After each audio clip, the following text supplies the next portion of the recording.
Good afternoon. आज हम बात करेंगे जो हमने लास्ट वीडियो में बात की थी कि कौन सी वो 5 मिस्टेक्स हैं जो हम करते हैं नॉर्मली क्लाइंट के साथ। तो आज वन बाय वन एक एक मिस्टेक पे बात करते हैं। सबसे पहले मिस्टेक्स थी, हम क्लाइंट को सुनते नहीं हैं। हम उससे पूछते नहीं हैं कि उसकी क्या रिक्वायरमेंट्स हैं और उसका क्या इम्पैक्ट होता है। अगर हम सुने तो क्या बेनिफिट्स हो सकते हैं, इस पर हम बात करेंगे। सबसे पहला जो प्रॉब्लम हमारी ये है कि हम क्वेश्चंस नहीं पूछते हैं उससे।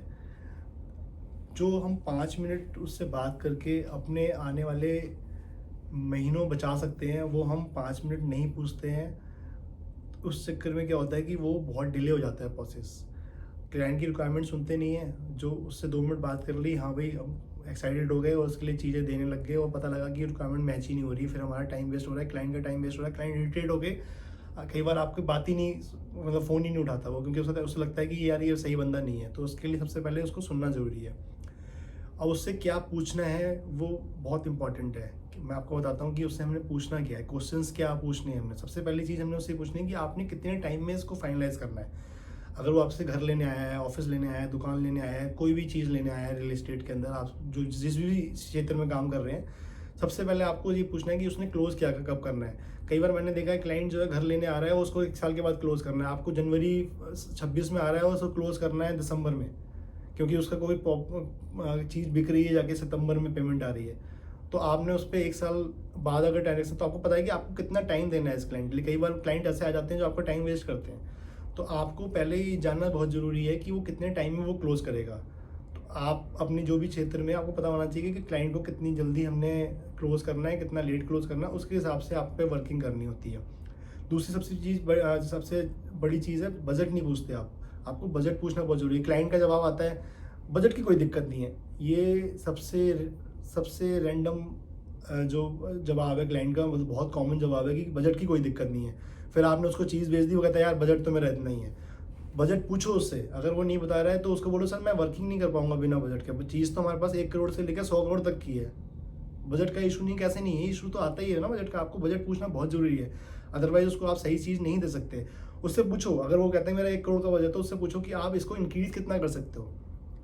कई बार क्या होता है, हम 1 करोड़ की चीज़ दिखा रहे हैं, क्लोज होगी 1.5 पे, क्योंकि हमने उससे पूछा ही नहीं वो इंक्रीज। क्योंकि कई बार चीज़ पसंद आ गई तो ये तो माइंड सेट है ना, वो उसको इंक्रीज करेगा। कुछ पसंद आएगा तो उससे पूछो कितना इंक्रीज हो सकता है, अगर इंक्रीज हो सकता है तो कितना हो सकता है, ये भी पूछो। दूसरा उससे पूछो कि आपको रेडी टू मूव इन चाहिए। अगर मान लो आप कमर्शियल में काम करते हैं, कमर्शियल की बात करते हैं, तो अगर रेडी टू मूव इन चीज़ चाहिए उसको, तो आप उससे पूछो कि क्या आपको हम कोई ऐसी चीज़ दे दें जो आपके हिसाब से बन सके, बिल टू सूट आपको सूट करेगा। तो बिल टू सूट में आप जानते हो कि आपका जो रेवेन्यू है वो 2 से 3 गुना हो सकता है। और आपको उसमें मज़ा भी आता है, क्योंकि आप क्लाइंट की रिक्वायरमेंट पे काम करते हो। क्लाइंट का बेनिफिट क्या है कि उसके हिसाब से उसको चीज़ मिल जाती है, और आपका बेनिफिट ये है कि आपका रेवेन्यू 3 गुना हो जाता है। तो आप ready to move in client को कन्वर्ट करने की कोशिश करो कि वो बिल टू सूट में कन्वर्ट हो जाए। तो आपका भी बेनिफिट है, क्लाइंट को भी ये है कि भाई उसके हिसाब से चीज़ मिल गई, तो वो क्लोजिंग के चांसेस बढ़ जाते हैं। हर क्लाइंट पे नहीं करता, हर क्लाइंट से नहीं। आपको ऑब्जर्वेशन में जाना है कि भाई किससे आप ये बात कर सकते हो, किससे नहीं कर सकते हो। और जैसे बेसिक क्वेश्चन तो आप पूछते ही होगे, साइज़। और जैसे आप कमर्शियल की बात हम कर रहे थे अभी, तो साइज़ पूछो, उससे पूछो कितने वर्क स्टेशन चाहिए, कितने केबिन चाहिए, उसमें क्या ऐसा तो नहीं है कि उसको बेड पॉइंट चाहिए। पता लगा आप जहाँ चीज़ दिखा रहा हूँ बेड पॉइंट ही नहीं है, चार में 10 चीज़ें दिखा दी, उसको जो पसंद आया, पता लगा बेड पॉइंट ही नहीं है और डील नहीं हुई, तो आपका वो जो वर्किंग है वो ख़राब होगी। तो आपसे छोटे छोटे क्वेश्चन पूछना बहुत ज़रूरी है, आपको पूछने चाहिए। सबसे बड़ा एक और क्वेश्चन आपको बताता हूँ कि उससे सबसे पहले चीज़ ये भी पूछो कि उसने किसी और से तो कुछ नहीं देखा हुआ। अब आपके टॉवर में मान लीजिए 4 वर्कर काम करते हैं। अब आप कोशिश करो कि ये उसका नाम पूछ लो कि भाई किससे आपने देखा। अगर वो कहता है हाँ देखा, तो किससे देखा है, तो आपको समझ में आएगा कि मैंने मान लो सुमित से देखा है या अमित से देखा है, या किसी, आपको पता है कि उसने क्या क्या दिखा रखा होगा और क्या चीज़ उसके पास नहीं है। अगर आप अपने क्षेत्र में काम कर रहे हैं और आप अगर उसमें एक्सपर्ट हैं, तो आपको पता है कि उसने क्या क्या नहीं दिखाया हुआ। तो आपने पता लगा 2 चीज़ें दिखाई, वही पसंद आ गई। तो आपको ये जानना बहुत ज़रूरी है उसने क्या क्या देखा हुआ है, किससे देखा हुआ है। हर क्लाइंट नहीं बताता है, बट आप कोशिश करो कि आपको पता लगे। और सबसे एक लास्ट क्वेश्चन में आप जो आखिरी क्वेश्चन पे हम आते हैं, वो बहुत इंपॉर्टेंट है।